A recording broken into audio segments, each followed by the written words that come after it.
seems it's going to be an interesting one. My brother Honorable Zaake has brought in a new uniform. And a new hairstyle. Well, I hope you've not yet gazetted that one also as yours.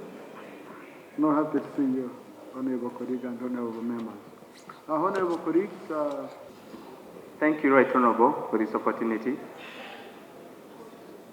When you were beginning your communication, you talked about my dress code, and I believe it is very parliamentary. And then secondly, you talked about my haircut. Right Honorable Speaker, I'm just from prison. This is a very serious matter, because you can all be victims of this. Anytime you can be arrested and taken to prison, and your hair is cut illegally. Because, Right Honorable Speaker, by our laws, any member of the public, any Ugandan, unless one is convicted, that's when you can be humiliated to this extent. I believe this is inhuman. This is not right. From the prison side, and I believe the minister can come up to explain this, because this is wrong. I was abducted from my headquarters, taken, my car was towed, taken to CPS with other colleagues. Right Honorable Speaker, I believe this is wrong, and also the situation in prisons. It's good some colleagues here were given bail. I was with them there. Right Honorable Speaker, the conditions in prison, it is really very, very, very bad. Our people are suffering right there. 4 years, 5 years, 6 years, people are just on remand. Some of them have even never faced any judge. And I think it is high time we do something so that all of those political prisoners are released unconditionally. I thank you. Thank you. Now, thank you, Right Honorable Speaker. Right Honorable Speaker, I rise regarding a matter which we have been hearing a lot in the corridors, especially as it kept developing.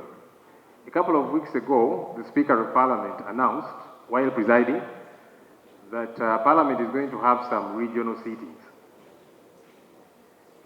I reached out to the Speaker, I wrote, asking to be brought on board regarding this matter. I did not get any feedback.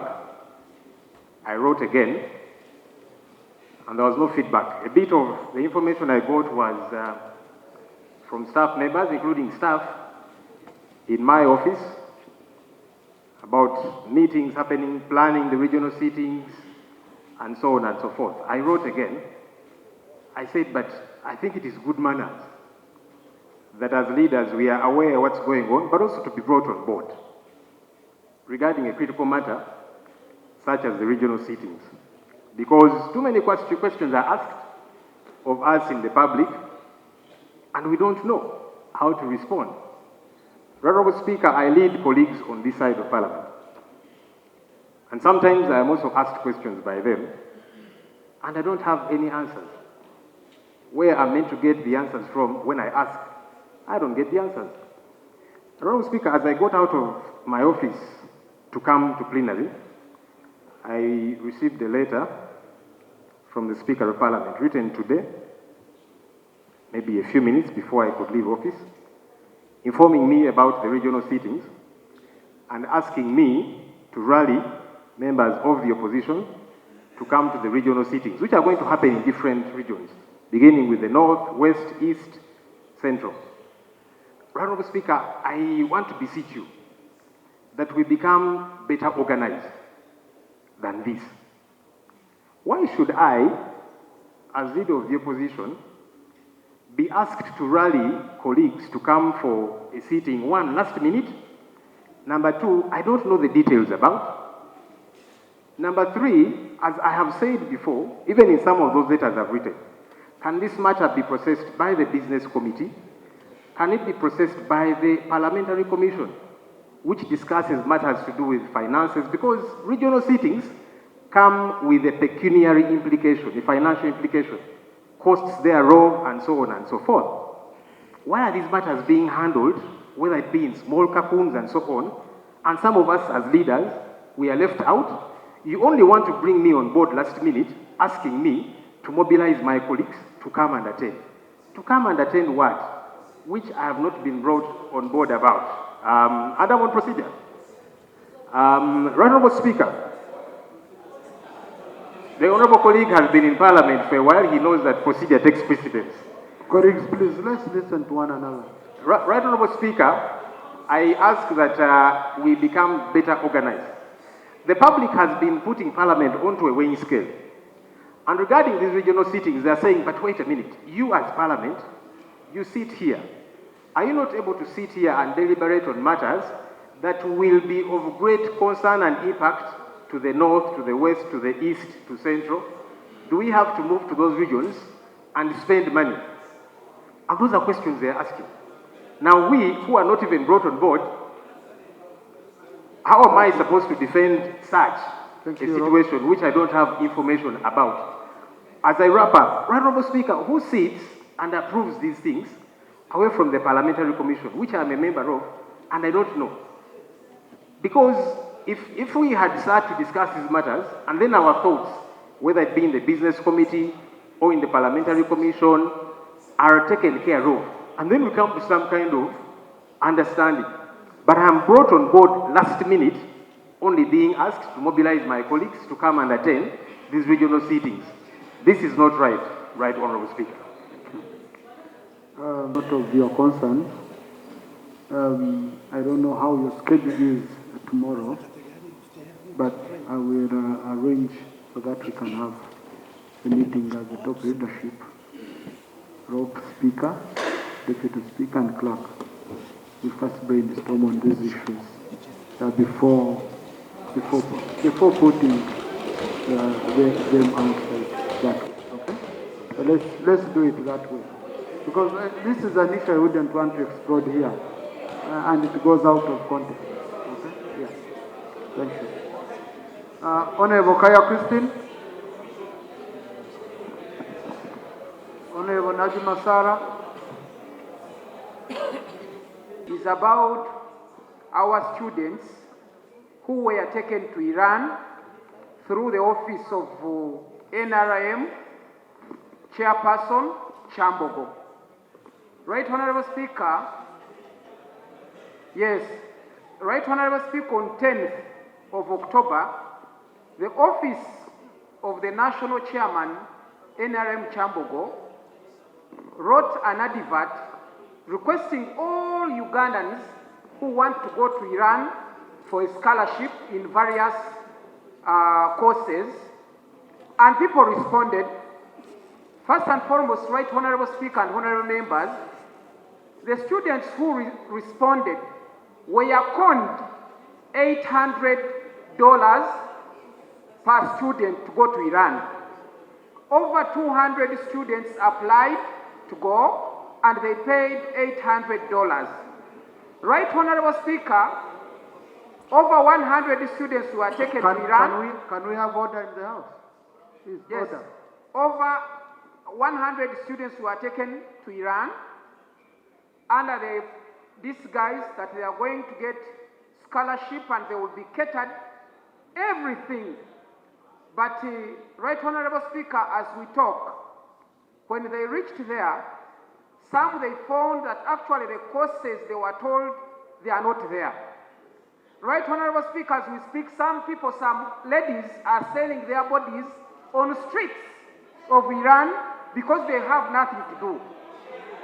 So, Right Honourable Speaker, this matter is very important and it needs your urgent attention, and I wish to lay on table, yes, I wish to lay on table a letter from the office of National Chairman of NRM, Chambogo, calling off some students to apply as they went to Iran. Right Honourable Speaker, I beg to lay. Right Honourable Speaker, I wish even to lay an introductory letter that was given to students to go to Iran, to a university which is called Ablu Hajer. I don't know Arabic, the rest we can read, Right Honourable Speaker. So my prayer, Right Honorable Speaker, The letter is from who and the letter is from the office of, it is Ministry of Foreign Affairs, and it was written by Hajat Namiaro from the office of National Chairman. from Minister of Foreign Affairs? No. The letter was submitted to the Ministry of Foreign Affairs, and they received. So, Prayer? my prayer is, Right Honorable Speaker, we need the Minister of Foreign Affairs immediately to come and tell us the status and the plight of our children who are in Iran. I thank you, Right Honorable Speaker. He is seated right behind you. Right Honourable Speaker, I would like to thank the honourable members for the statement he has just made. He has touched on something I still find a little bit very difficult to believe. Prostitution in Iran. But that not be, I will, after this session, go back to office, track down all these communications, and in the course, hopefully by tomorrow, I can be able to make a substantive statement on the status of those students in Iran. Thank you. Honorable Brian Kasim, Victim. He's a victim of that scheme. He was taken to Iran by the same office to study veterinary medicine. They reached in Iran and they got stranded. We have just evacuated him because he was stranded. He didn't even have transport back. This is a serious matter that must be investigated, Right Honorable. Honorable, since it's your relative and you have the names, My relative is Paul Sentong. He is a resident of Chira, in Chira municipality. thank you. Honorable Minister, if you need more details, you have information to your colleague. Thank you, Right Honourable Speaker. I'm surprised that today the Minister of Foreign Affairs is present in the House. Please, just give the information. Okay? Right Honourable Speaker and members, our diplomatic representation with Iran is also still lacking. A while ago, the substantive ambassador passed away. And to date, the Minister of Foreign Affairs hasn't sent in a replacement, meaning that Uganda nationals who are there, and by whatever challenge they are undergoing or facing, no one is there to address it diplomatically. Equally, the Minister of Foreign Affairs has not appeared today. Now, this is a serious crisis in terms of diplomatic representation. The Minister should stand and tell us who is the substantive ambassador of Uganda to Iran. And without an answer, let him commit that the Minister will follow up and ensure that we normalize our diplomatic representation so that our nationals can be assisted. I beg to submit. Honorable Minister, do you Thank you very much, Right Honourable Speaker. Thank you very much, Shadow Minister of Foreign Affairs. It is true, our substantive ambassador in Iran passed on. That is not the only station where we have that unique situation. We do have a similar situation in Kenya and one or two other stations. But what I can assure you is that this is a matter that we are discussing with the chief diplomat, who is none other than His Excellency, and we will be able to address it very soon indeed. Thank you.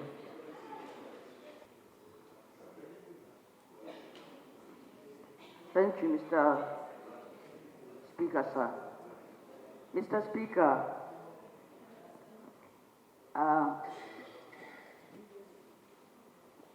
the matter before us came here during the budget time. And when the Minister for Finance was reading the budget, I want to quote, he said, that the gallant men and women in uniform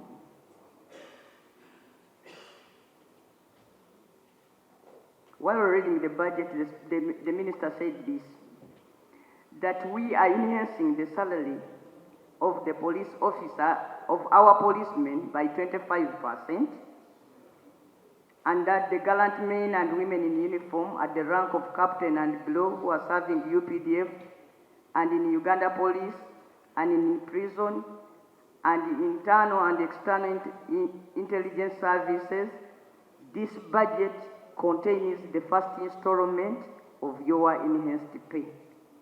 Mr. Speaker, if such a commitment is made to the country, then it ceases to be a promise and becomes a date. The police have been coming here in 2023, 2024. They were promised a salary increase of 40%. Eventually, it did not come. This time, Mr. Minister, Mr. Speaker, the money was found. But what is lacking is sharing. It is very unreasonable if we get some money and the top officers who are facilitated in terms of transport,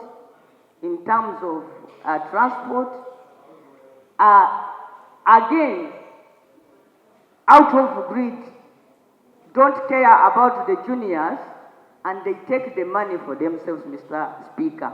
What I want to request, Mr. Speaker, sir, is that this Parliament asserts itself and say, what did we pass in this House, Mr. Speaker? We go back to what we passed here and we seek for its implementation. We cannot allow these people to risk the whole country and leave these people to go out with guns without pay. This used to happen during Obote's time, that a person would be given a gun and then told to go and look for his salary.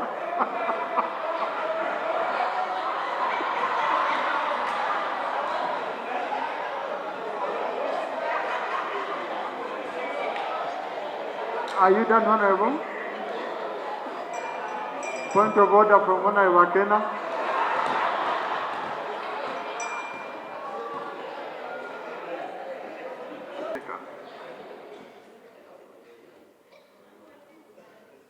It is very perturbing that people try to blame everything, pick all sorts of ideas and claims and attribute it to UPC. There has never been a point where a caring government has told people to take their guns and look for their salary. One of the first things today was an honorable member crying about medicines in Nakaseke Hospital. People don't seem to realize that that hospital was built by the same UPC. If UPC is building hospitals all over Uganda and then saying soldiers to go and take the right honorable speaker, I would request my honorable colleague to withdraw, because it is clearly completely out of order to make such an allegation on this floor of Parliament. Is the honorable member in order? Was not to antagonize the president of UPC, Mr. Kena, Honorable Kena. I do regret the pain my statement has caused him, especially when I was mentioning the times when he used to be a first son and most probably young. But, Mr. Speaker, I said we are told.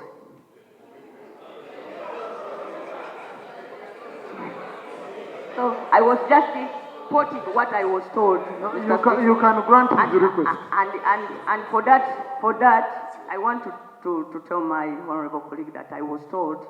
But now that you have told me the bitter version of what happened during that time, I withdraw that statement. But what I wanted to emphasize, Mr. Speaker, is that when you arm a person and you don't pay that person, you are in essence telling that person to use the gun to go and look for survival. Mr. Speaker, allow me to show you a WhatsApp that has been sent to me by one policeman. Can you lay the phone on table? Yes, I will lay. Mr. Speaker, because I'm the shadow minister, a policeman, somebody saying that he's a policeman, sent me this. He said, Honorable Shadow Minister, please tell Parliament that this is how I spend my pay. I earn 466,933 net pay. Exodus chops off 30,000. I remain with a balance of 436,933. This is my expenditure per day. Breakfast, 2,000. Lunch, 3,500. Supper, 3,500. Transport, 4,000. Airtime, 2,000. That is 15 times 30, that is 450, which means that I have to permanently stay alone without children or a wife. But ask, where do I get the medication? Where do I get soap? Where do I get school fees? Where do I get rent? Since I've been even evicted from a self-made structure I constructed in my barracks. That is our predicament. And I want Parliament to understand that we are also human beings. We guard you. We guard you. We guard the country. We keep law and order. But how do we keep money in the banks where we don't own any? Mr. Speaker, I don't know if I should lay my phone, but this is information from... Exactly that. Yesterday, upon a prison officer or young junior police, just prison warden, hearing that we had intervened in this matter, called me in the morning and said, I heard you are interrogating the sharing of the monies that you allocated to us. Please get this information. One, the senior officers who are not meant to be beneficiary have instead taken the lion's share. And two, the next thing we are planning, and I will not reveal this particular person, the next thing we're planning is to go on strike, such that the people you have sent us in Luzira can come back and bring you to the same level where you have kept us. Now, this is the information, and to me, I took it very, very serious. That's why I was standing, and in your absolute wisdom, you thought other people would. The second thing I want to say is that you obey guide on the proceedings. I am very uncomfortable allowing the Honorable Pet Namboze to lay that phone on table, because apart from... No, it was on a light one. Oh, yeah, it wasn't. On a light one still, is that the confidentiality of that particular person may be compromised.